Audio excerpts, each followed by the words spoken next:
Nakakita na ba? Hindi pa po, auntie. Pero buti na lang po, kami pa rin yung pinagsasayaw dyan. Oo nga po eh. Kaya lang baka pagbayarin pa po kami ng costume na nawala namin. Ay, nako. Teka lang, ha? Oh, ito. Panoorin nyo. Tingnan nyo, panoorin nyo. Baka madiscover kayo dyan.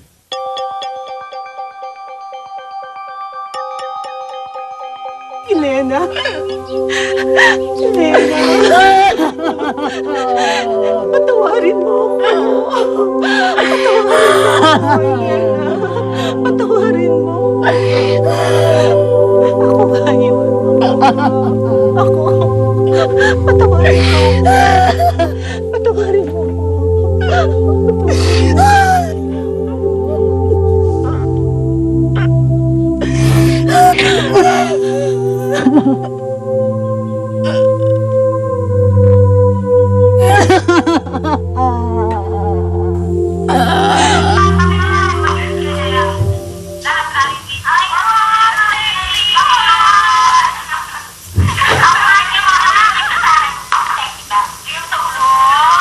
Auntie, ano po ba yung sinasabi niyo?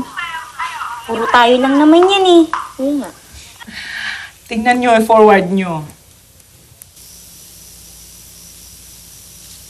Ito yung mga costumes na minobother natin Oh, si Alice.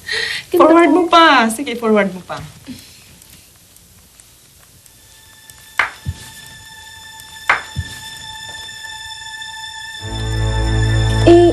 Pinto, yan yung yata yung naiwan mo nakabukas yung video cam nung gabi. Yung pinagsasabihan kita. Iba yan yun? I-forward mo pa nga, i-forward mo pa.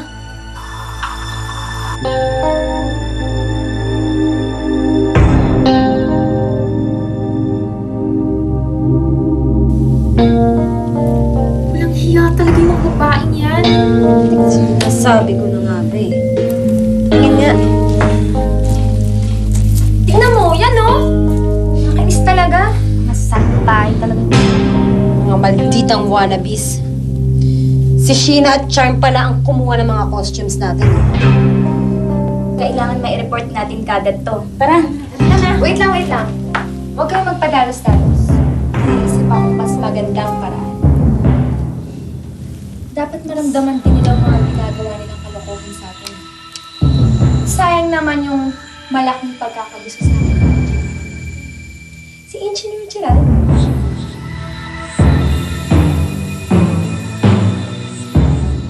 Oh, ito, may dagdag ng kanin, sir, ha?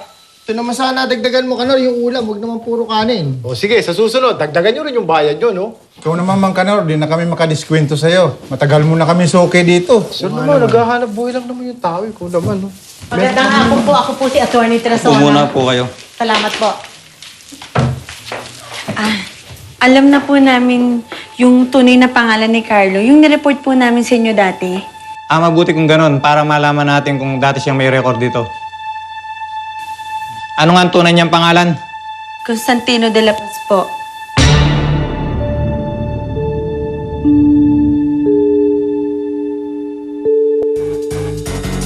Join ka na. Okay guys, kung wala na kayong ibang tanong, you could all go back to work. Okay po, sir. Okay, Sir Yuri! Sige. Sir Yuri, bakit naman po ganun?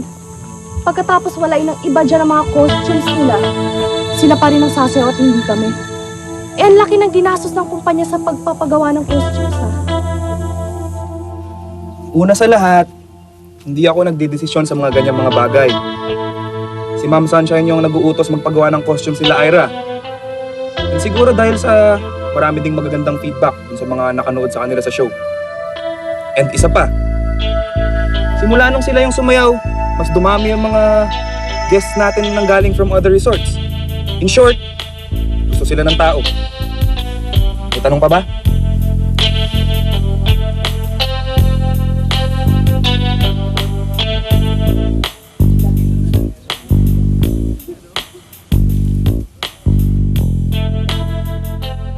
Ay, nakakatamad. Kakabore nga eh. Walang magawa. Maaga pa naman eh. Manood muna tayo ng TV. Oo. Anong channel yung Dance TV? Tingnan mo sa Lagos Channel, number 77. Nandun yung listahan ng mga channel tsaka schedule ng mga shows. Okay.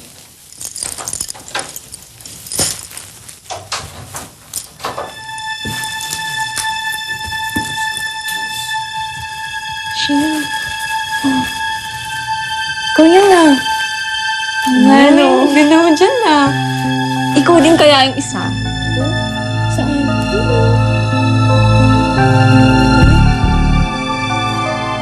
Ako. Sheena. Lago tayo. Ay. Please! Tingnan ako! Tingnan mo! Yan! Girls, bakit hindi niyo alam? Wala ko tayo! Pwede pa yan! Lago tayo! Patay na tayo ngayon! Ano ba yan? Bakit ganyan? Ay, ano ba yan? Paulo! Halika dito, dali! Dali nga! Halika dito, tingnan mo to, oh! Ayan, oh! Dali, ayan, oh! Ayan, oh! Oh! Ayan! Reality TV to! Ayan, oh! Ano ba yan?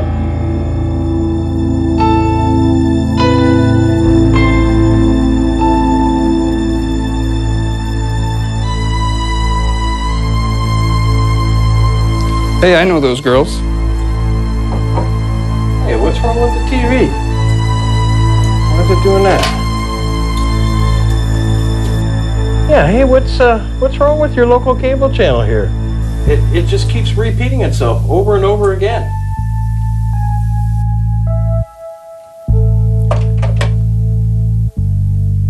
Hey, I know those two girls. I met them here at Lagos before. Yes, sir. Opo, sir. Kailan po ba lalabas? Sigurado po ba kayong Lagos Channel? Opo.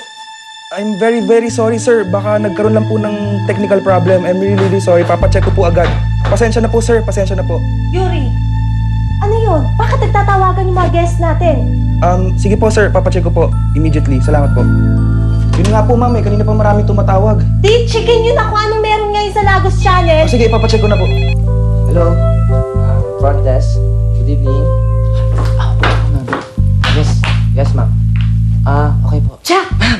Ayusin mo yung pagsagot mo. Opo, ma'am. Yes, ma'am.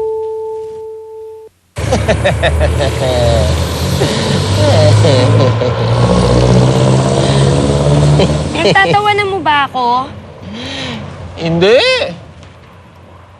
Nakakatuwa ka nga. Tuwan-tuwa nga ako Aray! sa'yo eh. Biro mo, nawala na tayo ng project. Napapagalitan pa ako ng boss ko. At eto pa ang pinakamatindi, ha? Tiyak na mauudlot ang promotion ko. Nang dahil sa'yo. So sinisisi mo ako, ha? Sinisisi mo ako. Hindi kita sinisisi. Paano ba naman kasi? Kung kailan meron tayong importanteng kliyente, tsaka ka pa hindi nagtimpe. Para kang palingkerang nakikipag-away ng dahilan sa bilasang isda eh. Bakit? Kasalanan ko bang makita yung pinaka-hate kong tao sa buong mundo? And remember, Josh, kinanti niya ako. Siya ang nauna, hindi ako. Alam mo, simula nung makilala kita doon sa Lagos, talaga naman nabighani ako sa'yo. Akala ko, dalagang Pilipina ka. Yung pala may pagkabarako ka. Alam mo, ang kulit mo rin no? Kaaway ko yun, okay? Di ba, sinabi ko, kaaway ko siya. Sino nga kasi yun? Siya lang naman yung dahilan kung bakit ako natanggal sa trabaho at nabawian ng lisensya. Satisfy?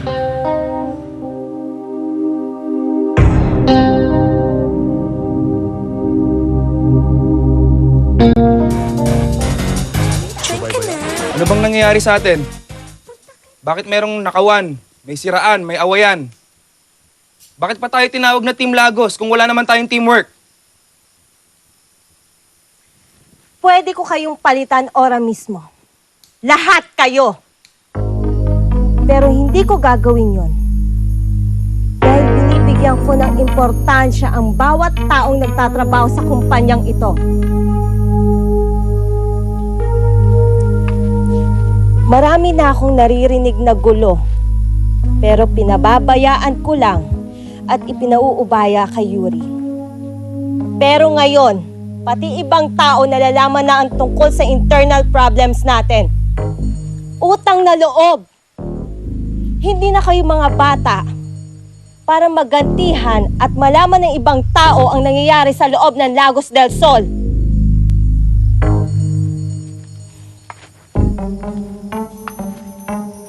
Ira, hindi ko gusto ang ginawa mong pagbo-broadcast sa nangyari para lang ipaabot sa akin ang ginawa ni Chris.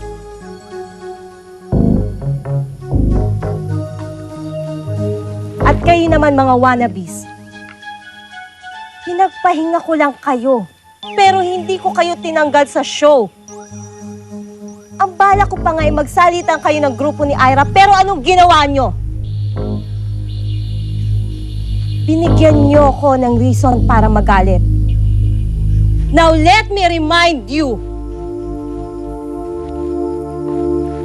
kung tinuturing nyong team ang grupong ito, kailangan natin maging open sa isa't isa. Walang gulangan, walang hilahan. Kasiraan ng isa, kasiraan nating lahat. Guys, magtulungan tayo. Nagkakaintindihan ba tayo? Nagkakaintindihan ba tayo? Yes, ma'am. Yes, ma'am.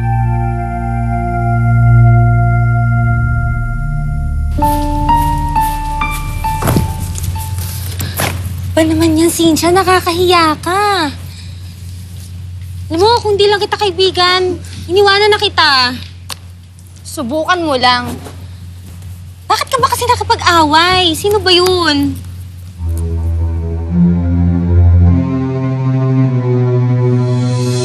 Ano pa man? Eh, di ba para sa nag-hallucinate yun? Exactly. Dahil hindi prescribe kay Mike kayo, ma-hyper siya. So? At pag na-hyper siya, hindi siya makakatulog. Mararanasan ni Jopay magpuyat at magbantay kung magdamag. Maaganti ka na, di ba? Bakit tayo natakasan? I can't understand. What went wrong, people? At lalong hindi ko din maintindihan, sa dami ng nurses dito, ikaw pa, Jopay, ang nagkaroon ng matinding kababayan. Akala ko ba perfect ka? Kung pagsalita na pa ako, akala ko sino kang Diyos ng kagalingan. May nalalaman ka pang concern. Eh, mas pabaya ka naman pala. May nakikilaman na ba akong sabay? Siguro. Dahil sapat na ang nakita ko na hindi mo ginagawa ang sinumpa mong tungkulin bilang nurse. Binigay ko na nga sa'yo pinakamadaling alagaan ng pasyente. Hindi mo pa inaasikaso ng maigi. Kailan ka ba magkakaroon ng amor sa mga pasyente mo, ha? Kung hindi ka naman pala concerned sa kanila, eh bakit ka pa nag-nurse? Listen to me, Cynthia. You know what? You're giving me a hard time. Cynthia, ano ba ginagawa mo? Bakit ba napit-napit mo sa mga pasyente? Eh, ayaw matulog ang ingay eh. Nakaka-istorbo. Ako na nga nagpatulog doon sa pinabayaan ng pasyente. Tapos gagawin ko pa ito kay Maita. Marami siyang atraso sa akin. Palibhas at tamad siya. Kaya lahat ng trabaho niya sa akin napupunta. Meron akong pasyente na ayaw niya. Kaya tinurukan niya ng pampahyper. Kaya yun, nakatakas ang bata. At sa ginawa niya, ako ang napagalitan ng head doctor namin. Napakasama niya talaga. At alam mo ba, pinagtawanan niya pa ako. Nang dahil sa kanya nawalan ako ng trabaho. Napakasama niyang babae. Walang hiya naman pala ang babaeng yan eh. Kulang pa pala yung pag-aaway nyo kanina. Dapat, ninudngud mo sa sahig. Kung ako yon, nako.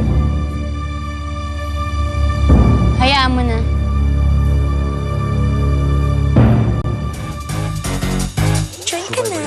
Elena, hindi ko alam ang buong pangyayari. Pero sa ipinagtapat ni Atty. Tresona, naiintindihan ko kung gaano kasakit ang nararamdaman niyo. At may intindihan ko kung hindi niyo siya mapatawad sa ngayon. Alam ko, ginamit lang din siya. At naniniwala ako na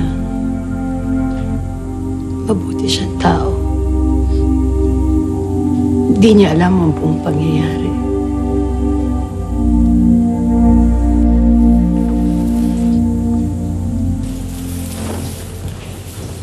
Aifa, hindi mo pa rin ba alam kung saan nagpunta ang mom mo? Kasi po, senyor, ano po O bakit hindi ka sumagot ng maayos? Sumagot ka ng maayos para magkaintindihan tayo. Ano ba? Kanina po kasi kinakatok po siya sa kwarto niya. Nakalak po ang pinto niya.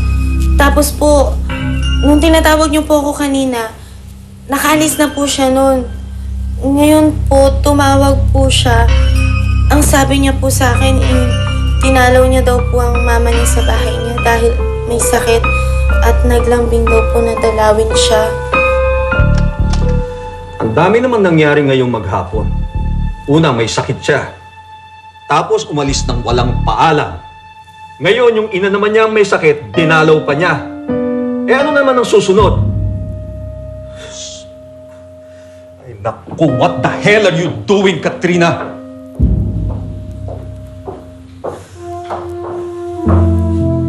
Pinaikot lang siya ni Katrina. Sino si Katrina? Kapatid ko. Bakit niyo pinadukot ang anak niyo?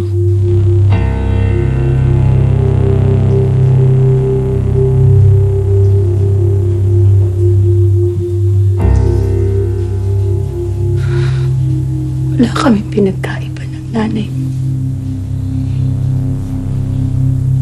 Katulad ni Cecilia, may masama siyang nakaraan, naranasan. Ganon din ako. Ang inay mo, alam niya kung ano nangyari sa kanya. Pero wala siya sa katinuan para ikwento ko anong nangyari. Samantalang ako, Rosalie, alam ko kung ano nangyari. Pero hindi ko alam kung saan huhugutin ang sagot sa lahat ng katanungan ko. Kasi kinimkim ko na napakaraming taon.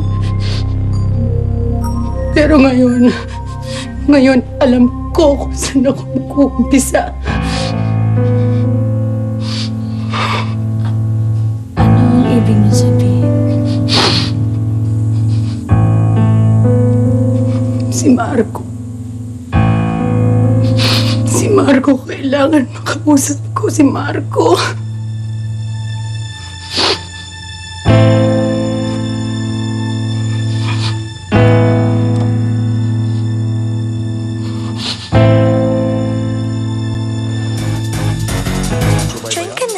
Tumawag ka lang sa akin para sabihin mo na nakipag-away ka.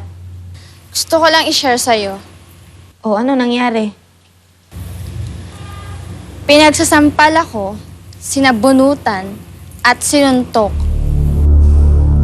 Alam mo, Cynthia, kung anong tawag dyan? Karma. Dahil kausap pa kita kanina sa telepono, pinagsakan mo na ako. Ano ba naman, ate? Kaya nga ako tumawag sa'yo para maghinga ng sama ng loob. Niwala man lang akong marinig na simpatya sa'yo. Sige na, Cynthia, gabi na. Matulog ka na. Bye.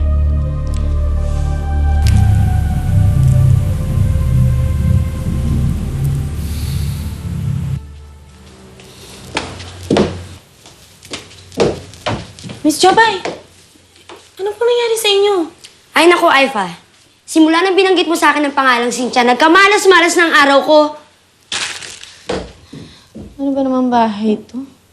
wala ka na talaga makausap na matino. Hoy, Anthony, hindi ka nga. Kausapin mo nga ako na matino. Ay, sus. Mababalo talaga ako dito. Dad, bakit po maaga kayong umalis kahapon? Anong oras po kayo umuwi? Saan po kayo napunta? Pwede ba, Jopay? Masarap tayo ng pagkain. Huwag natin pag-usapan yan.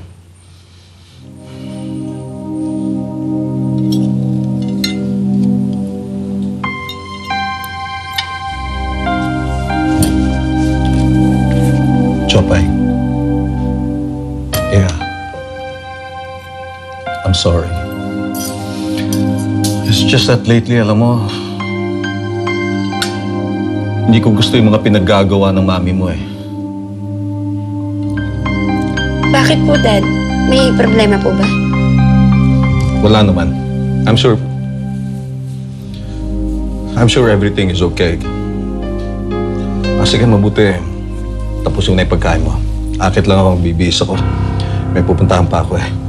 Saan kayo pupunta, Dad?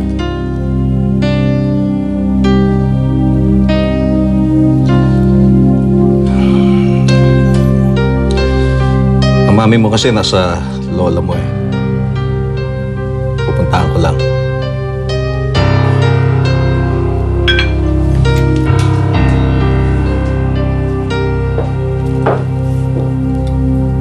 Wala naman dito si Lola eh.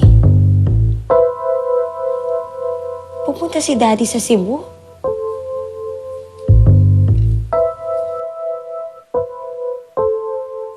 Anong ibig mo sabihin? Magpapatulong sana ako sa inyo para makapanood ng show nyo. Kasi kailangan ko makita si Marco. Teka. Hindi mo naman kailangan manood ng show namin para makita si Sir Marco eh. Pwede ka naman mag-set ng appointment. Actually, hindi naman ako may kailangan kay Marco eh. Si Aling Elena. Bakit naman nasama sa usapan si Aling Elena? May kailangan kasi si Aling Elena kay Marco. Isang mahalagang bagay. At humingi siya sa akin ng tulong. Kung ako lang, hindi ako makikipag-usap sa amo nyo. Lalo na ngayon alam ko na yung totoo. Ha? Anong totoo? Alam mo, Rosaline, ang gulo mong kausap. Huwag na natin pag-usapan yun. Tulungan nyo na lang ako, please. Siya. O sige na, titignan namin. Kung di ka lang namin kaibigan eh. Salamat. Bakit gustong makausap ni Elena si Marco?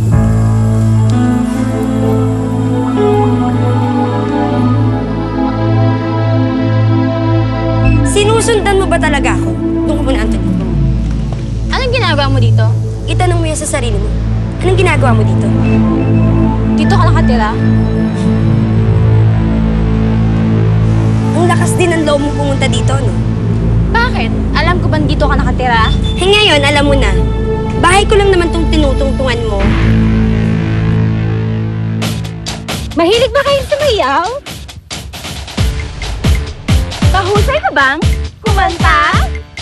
At ba natin? Mag-out! Dito na!